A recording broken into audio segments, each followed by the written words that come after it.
அன்பின் கடவுளாம் ஆண்டவர் இயேசுவின் அற்புத நாமத்தில் அன்பானவர்களே உங்களை வாழ்த்துகிறோம். இந்த நாள் உங்களுடைய வாழ்க்கையில தேவனுடைய கிருபையை நீங்கள் அதிகமாய் கண்டடையும் நாளாக மாறுவதாக. கர்த்தராகிய இயேசுவை நம்பினவர்கள் எப்பொழுதுமாய் உயர்த்தப்படுவார்கள். எசேக்கியேல் 16ஆம் அதிகாரத்தில் 62வது வசனத்தை இந்த நாளுக்குரிய வாக்குத்தத்தமாக ஆவியான தேவன் உங்களோடு நம்மோடு அவர் பேசுகிறார். உன்னோடு என் உடன்படிக்கை பண்ணி ஏற்படுத்துவேன், அப்பொழுது நான் கர்த்தர் என்று அறிவாய். அன்பானவர்களே, ஆபிரகாமை தேவன் தனி மனிதனாய் அழைத்த போது ஆபிரகாமோடு தேவனாகிய கர்த்தர் உடன்படிக்கை பண்ணினார். வானத்து நட்சத்திரம் போல பூமி மணலை போல உன் சந்ததியை பெருக பண்ணுவேன், உன்னுடைய சந்ததி உனக்குள் ஆசீர்வதிக்கப்படும் என்று சொன்னார். அந்த உடன்படிக்கை தேவன் பெருக பண்ணிய போது ஆபிரகாமை சீமானாய், அரேபிய தேசத்தில் சிறந்த செல்வந்தனாய், அபிஷேகம் பெற்ற மனிதனாய், பெரிய கனத்துக்குரிய ஒரு மனிதனாய் கர்த்தர் உயர்த்த ஆரம்பித்த போது, இஸ்ரவேலின் தேவனே சர்வ வல்லமுள்ள தேவன், அவரே யெகோவா ஈரா, யெகோவா ராஃபா, யெகோவா ரூவா என்றெல்லாம் எல்லாம் பார்த்து கொள்கிற தேவன், என்னை நடத்துகிற தேவன், என்னை குணமாக்குற தேவன் என்று சொல்லி தேவாதி தேவனை ஆபிரகாம் அறிந்து வாழ்நாளெல்லாம் அவரையே ஆராதித்தார்.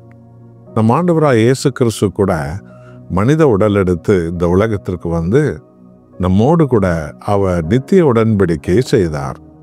இதோ தன்னுடைய உடலை அவர் தெரிந்து கொண்ட பிள்ளைகளுக்கு இன்றைக்கும் சாப்பிட கொடுக்கிறார்.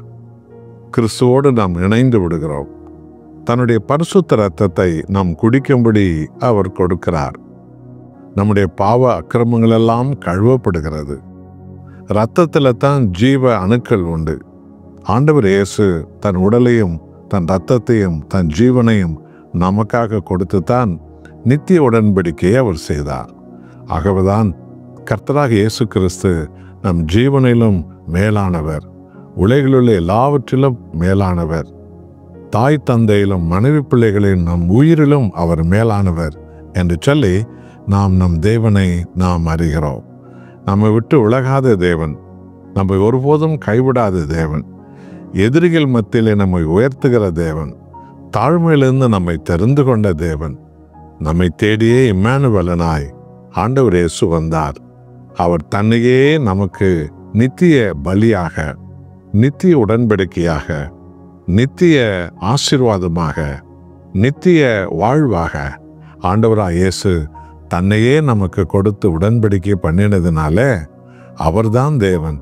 அவர் ஈடானது, அவருக்கு இணையானது எந்த லோகத்திலும் எதுவுமே கிடையாது என்று சொல்லி இன்றைக்கு உலகம் முழுவதும் கோடி கோடியான மீட்கப்பட்ட மக்கள், பரிசுத்த சந்ததிகள், பரிசுத்தவான்களுடைய சபைகள் எல்லாம் ஆண்டவராக இயேசுவையே மகிமைப்படுத்தி அவரையே நாம் ஆராதிக்கிறோம். ஆம், உன்னோடு நான் உடன்படிக்கை பண்ணி ஏதோ நானே உன் கர்த்தர் என்று உனக்கு வெளிப்படுத்துவேன் என்று சொன்னார். அருமையானவர்களே, கர்த்தராக இயேசுவிடத்துல தன்னையே நமக்கு கொடுத்து நித்தியத்தை நமக்கு கொடுத்திருக்கிற ஆண்டவரிடத்துல நம்மையே நாம் கொடுத்து நித்தமும் அனுதினமும் என்னையே நான் தருகிறேன் ஆண்டவரே என்று சொல்லி அந்த உடன்படிக்கையில நாம் உண்மையுள்ளவர்களாக ஐக்கியப்பட்டு கொள்வோம். அளவில்லாத ஆசீர்வாதங்களையும் அளவில்லாத விடுதலையும் அடையாளங்களையும் அற்புதங்களையும் கர்த்தர் அவரோடு உடன்படிக்கை பண்ண ஒவ்வொரு மகனுக்கும் மகளுக்கும், ஊழியக்காருக்கும் அளவில்லாமல் கொடுத்து மகிமைப்படும் தேவனாய் அவர் இருக்கிறார். ஒப்பு கொடுப்போமா?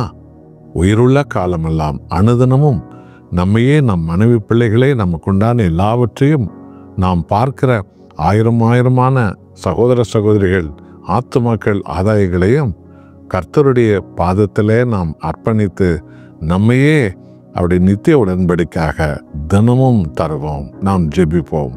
அன்புள்ள நேசரே, உம்மையே எங்களுக்கு ஆண்டவரே நித்திய வாழ்வாக கொடுத்தீரே, நித்திய மன்னிப்பாக கொடுத்தீரே இயேசுசாமி. உமது உடலையே எங்களுக்கு கொடுத்து உம்மோடு நாங்கள் ஐக்கியப்பட செய்தீரே. உமது ஜீவனான இரத்தத்தை எங்களுக்கு குடிக்க கொடுத்து எங்கள் பாவ அக்கிரமங்களை கழுவி உம்முடைய பரிசுத்த சந்ததிகளாக ஆண்டவரே உடன்படிக்கை பண்ணிடுகிறே. எங்களையே முழுவதும் உமக்கு நாங்கள் அனுதினமும் தருகிறோம். எங்கள் குடும்பங்களை, எங்கள் பிள்ளைகளை, எங்கள் மனைவி பிள்ளைகளை, எங்களுக்கு உண்டான எல்லாவற்றையும் உமக்கே தருகிறோம். எங்களுடைய காலங்களை உமக்கே தருகிறோம். எங்களுக்கு இனி தரும் ஜனங்களை உமக்கே தருகிறோம். ஆண்டவரே, எங்களுக்கு உண்டான எல்லாமே உம்மாலே வந்தது, அது உமக்கே தருகிறோம். மகிமைப்படுவீராக. இயேசுவின் நாமத்தில் பிதாவே, ஆமென்.